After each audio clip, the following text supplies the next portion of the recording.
In fairness, the chant when he swapped goalie Sado Barahino for Peter Crouch, who had earned Stoke a draw from the bench last weekend, seemed like frustration just boiling over among a fan base which has been starved of wins and good performances for far too long. "We deserve that reaction from the fans," he said. "We deserve to be booed for points in games. We deserve for the stadium to be a little bit empty towards the end of the game because we have not performed well enough." These are supporters who are shown disdain by Mark Hughes, who suggested they were lucky to have him as manager, and have seen such a hard-earned status back in the top flight crumble before their eyes. As Rowett tries to put his own stamp on the club and turn the tide, at least he lasted 4 games before he got catcalls.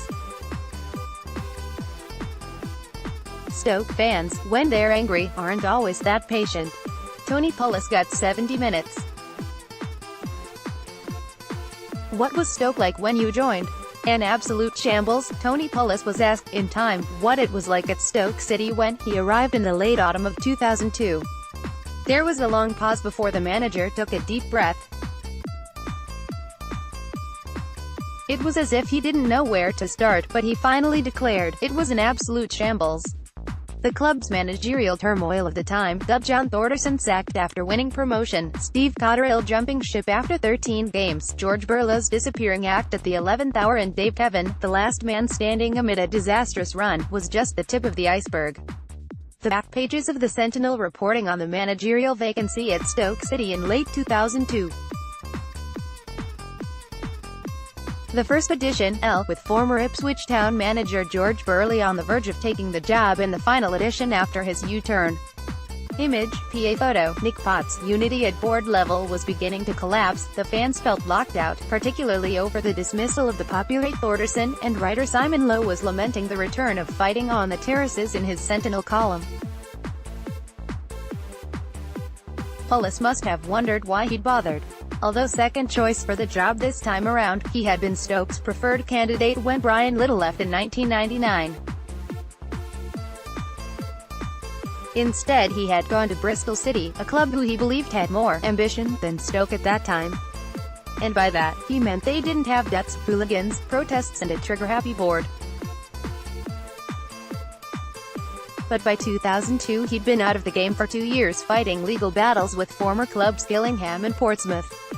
And with those matters finally resolved, the Pompey settlement had been reached only 2 days before he took the Stoke job. Pulis was ready for a return to management. Stoke City chairman Gunnar Gislason announces the appointment of new manager Tony Pulis in 2002. Image, Sentinel. "Being able to put those court cases behind me was very pleasing," Pulis recalled. "So coming up to manage this club was a delight." Stoke had still to resolve many of their problems, but at least they were a division higher than when Pulis had first been offered the job. At least they were for now. The club's precarious league position was cause for concern, but Pulis met the challenge head-on. He had never been relegated as a manager, he declared on his arrival at the Brit, and intended to keep it that way. Like Tony Waddington, Alan Durbin and Lou Macari before him, Pulis set about his Stoke revolution by trying to shore up a defence that was conceding far too many goals. For once, though, the tried-and-tested strategy didn't work, mainly because the players he'd inherited just weren't up to the task. A new manager in the Stoke City dugout. Tony Pulis takes control of his first game, against Walsall. Image, Sentinel. Unimpressed fans, who'd been forewarned of Pulis's preferred long ball tactics, felt things couldn't get much worse. His first game was at Walsall in the pouring rain on November 2nd, just 24 hours into the job. After his team leaked 3 second-half goals in 15 minutes, Pulis had the nerve to take off crowd favourite Bjarne Gudjohnsen and striker Chris Iwelumo. Disgusted Stoke fans chanted, "You don't know what you're doing." The rain falls on new Stoke City manager Tony Pulis at his first game in charge in 2002. He would keep the role for the best part of the next decade. Image, Sentinel. His substitutes, Andy Cook and Chris Greenacre, both scored inside 10 minutes. Ziger Rinaldi ultimately wrapped up the win for Walsall with a late penalty, but those goals helped give Pulis some stock even as his side drifted to a fifth consecutive defeat. He met 300 supporters for a question-and-answer introductory session that week and said, "It's going to take time. It's going to take all my efforts, all the players' efforts, all the backroom staff's efforts. But above all, it's going to take your patience and support," and he added, "This is your club and you will be here long after I've gone. What I bring is honesty and commitment. I have never been relegated in my life and I just hope and pray this sequence continues at Stoke City. It's a massive football club with a strong supporter base and, like my last two clubs, Portsmouth and Bristol City, has enormous potential." Pulis on himself, "This is your club and you will be here long after I've gone. What I bring is honesty and commitment. I have never been relegated in my life and I just hope and pray this sequence continues at Stoke City. It's a massive football club with a strong supporter base and, like my last two clubs, has enormous potential. I love my football. I'm a passionate person and love my teams to compete. I have plenty of energy and enthusiasm and will be up and down the country looking for players. I just love watching matches, any matches, and love watching players." On his targets, it is very difficult for Stoke making the jump from promotion to being a top 6 First Division club. If we stay in this league this season it is progress. Then we can push on. If we can stay up, I believe there are players out there who will want to come here next summer. Not for wages but for the potential and infrastructure of the club.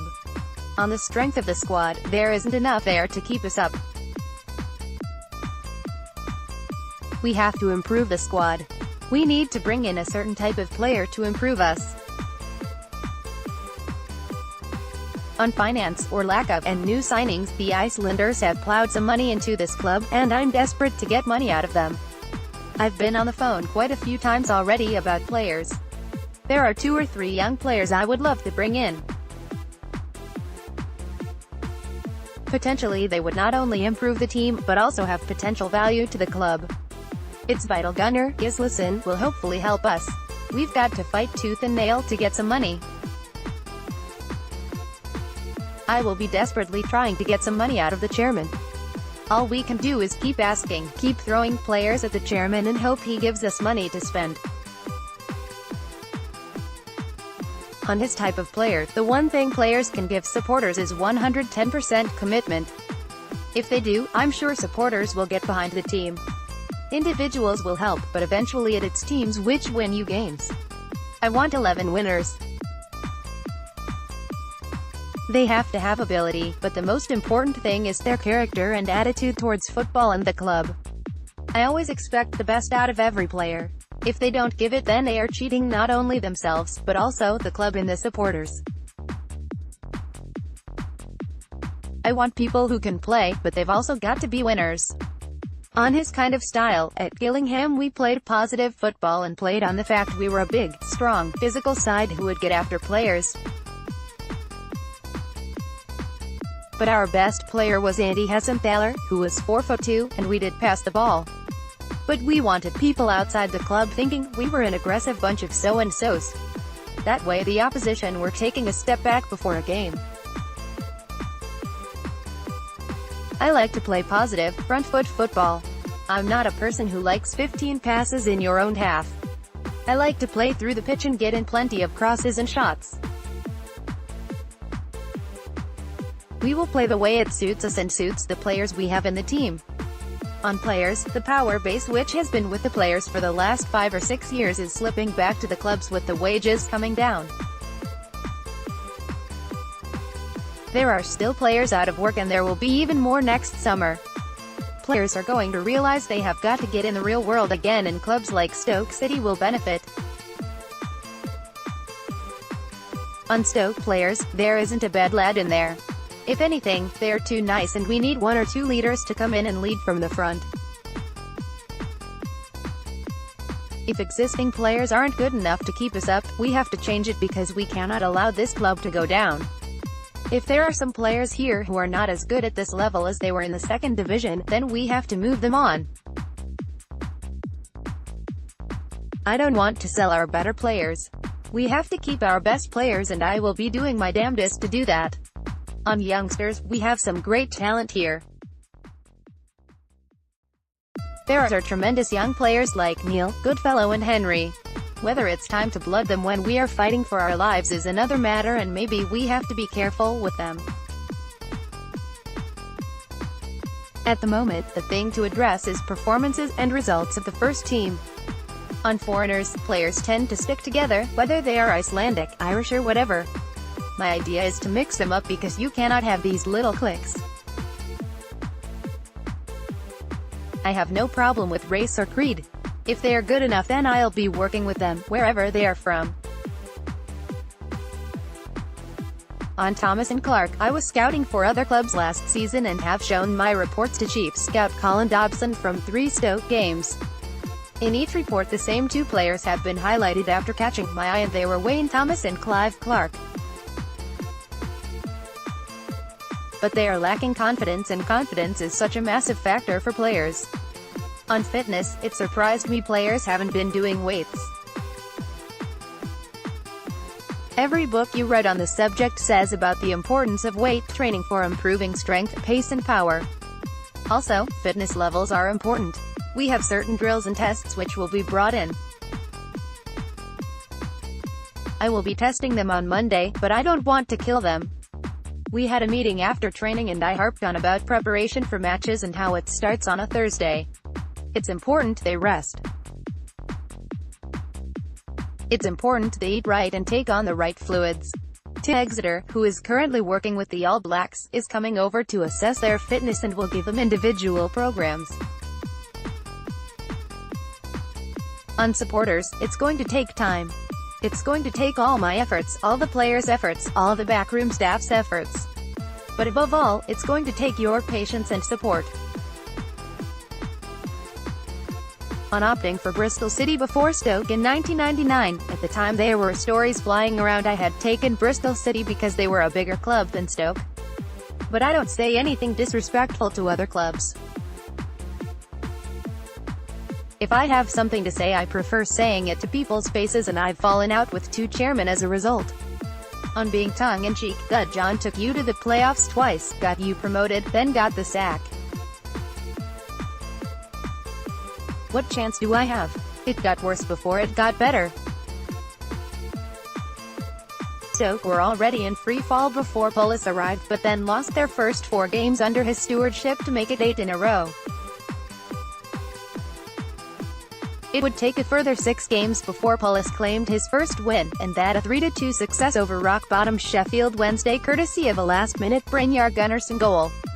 There were other stirring performances, particularly a 1-1 draw with league leaders Portsmouth and a 0-0 draw at second-placed Leicester.